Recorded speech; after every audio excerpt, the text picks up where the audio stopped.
Here is the latest from CDC. Until every person in the United States can get a COVID-19 vaccine, continue to wear a mask, keep at least 6 feet between yourself and others, avoid crowds, and wash your hands often. Emphasis on until every person in the United States of America gets jabbed. With that, I'm going to repeat one more time, Florida. Time is running out.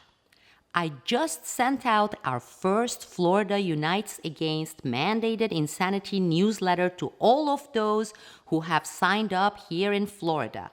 I answered your frequently asked questions and laid out our macro plan, the one we must begin implementing right away, as in now, as in swiftly, quickly. The New World Order invaders have set their sights on the final bastions defining our nation, our states. They are set to eliminate this pesky separation of powers set up by our Constitution.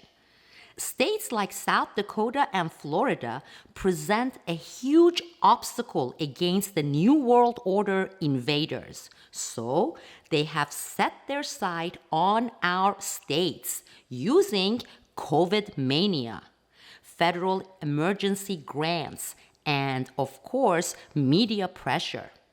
They are dead set to get rid of this final obstacle and declare the United States of America, governed by our Constitution, moot. I know there are millions of us here in Florida who are resisting. I know there are thousands of us who are trying to actively counter this coup. I know there are hundreds of groups and networks working to defeat this takeover and insanity. Some are trying to use existing legal tools to challenge them in the courts, that is, in the enemy's courts. Some are working hard to create new legislative bills and then garner support to pass them through the state and House Senates. Some are picketing and waving signs, and some write and produce to inform others. They are all well-intentioned people. They all have their hearts in the right place. All these actions are good and admirable, but time is running out. This is a war, and long-term approaches do not work in the face of imminent danger, imminent invasion, takeover, during an unfolding coup in its final stage.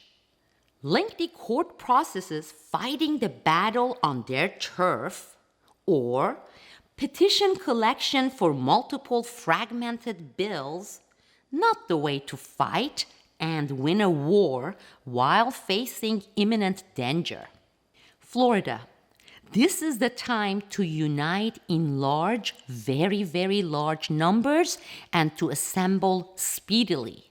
This is the time to go for the head of this snake. This is the time to aim and cut off this snake's head, shielded beneath the COVID armor. I know where and how we can cut off the snake head in our state, Florida. But we must first unite, and to do so quickly. Join us. Please do it now and bring other patriots for a sane and free Florida. Join and unite with us all over Florida via our Florida Unites Against Mandated Insanity opt-in form. Direct link is provided in the description section of this video right above here. Let me tell you something. Yesterday, my 52,000 followers account, Twitter account, was banned by Twitter. The only reason they cited some unusual activity. They are referring to my new Florida Unites Against Mandated Insanity. Yeah. Movement and grassroots activism in Florida is now called suspicious activity. Well, no surprise.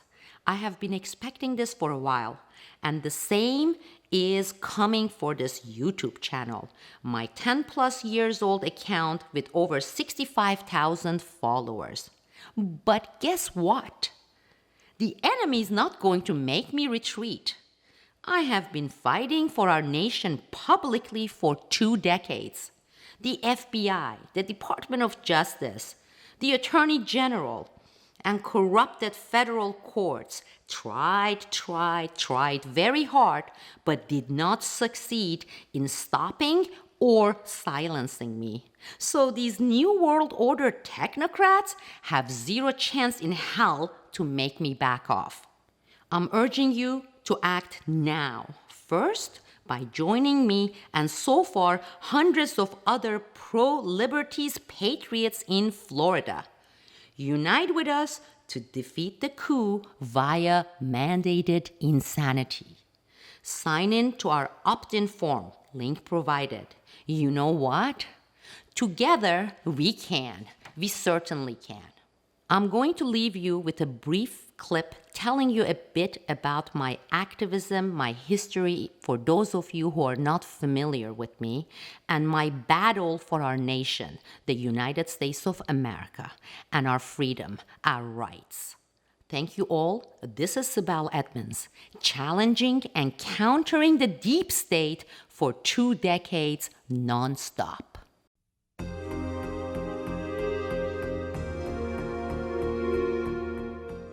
Sibel Edmonds lives in suburban Washington and never expected to become, in the words of a Vanity Fair headline, an inconvenient patriot. She is a modern-day Paul Revere. She stood up and said, "This is wrong." And they told her to shut up, and she just kept on talking. And they told her to shut up again and took away her security clearance, took away her job, and she still just kept on talking. They have threatened me that they would put me in jail. Edmonds was born in Iran. One of her earliest memories, the Shah's secret police, Savak, searching her family's house in Tehran. Then the Ayatollah Khomeini's revolution. One time, Revolutionary Guards surrounded an 11-year-old Sibel and told her she would go to jail because her headscarf was not modest enough. Her family fled to Turkey. Sibel ended up in college in Maryland. Her languages include English, Farsi, Turkish, and Azerbaijani. After 9/11, Edmonds decided to go to the FBI. They did not have a single translator who could speak Turkish. She became a contract linguist, translating conversations, seized documents, and wiretaps of foreign officials under suspicion. And she discovered, in fact, that there had been serious security breaches which could jeopardize the work and jeopardize the investigations. And also that, in fact, there was a person that she was just convinced was a spy from another country. She told her boss, and her boss's boss, but nothing changed. Then further, the Justice Department, the Office of the Inspector General, and 2 senators on the Judiciary Committee. When action was taken, it was the FBI firing her. They said for her disruptive effect on the translating unit. She brought suit against the FBI for firing her. But the Department of Justice invoked the state secrets privilege, saying that hearing the case would jeopardize national security. The case was dismissed. She never even got into court. The government retroactively classified briefings that Edmonds had made to senators, yet she continued to speak out. Finally, the independent Office of the Inspector General, the OIG, investigated. Their report? Immediately classified by the FBI. But when an unclassified version was released, it confirmed Sibel's story. Quote, "Many of her allegations had bases in fact. We believe the FBI did not take them seriously enough, and that her allegations were, in fact, the most significant factor in the FBI's decision to terminate her services." Even with that report, the appeal of her case was denied. So she took her case to the highest court in the land. The Supreme Court declined to hear it. Her supporters cite the ultimate irony. The hearing was denied the same day that a hunk of marble from the Supreme Court's facade fell to the pavement. But her cause is not over. The Paul Revere Freedom to Warn Act and a similar Senate bill to strengthen protection for government whistleblowers will now make its way through Congress because of Sibel Edmonds' case. She's a First Amendment cannonball. She speaks up for what she believes in. She's a leader. The fact that she not only was a strong advocate for her own case, but she became a strong advocate for the public policy, for the greater good. She had the intuition, the courage, the backbone to stand up and do it. And we are very grateful to her. And the Penn Award is significant in that regard.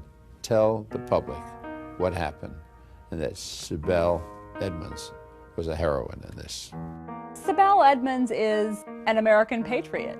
She has a classic story to tell, which is the story of an immigrant who came here seeking more freedom and seeking a real democracy, and was unfortunately kind of shut down when she tried to exercise her rights under the First Amendment. I'm Paul Newman.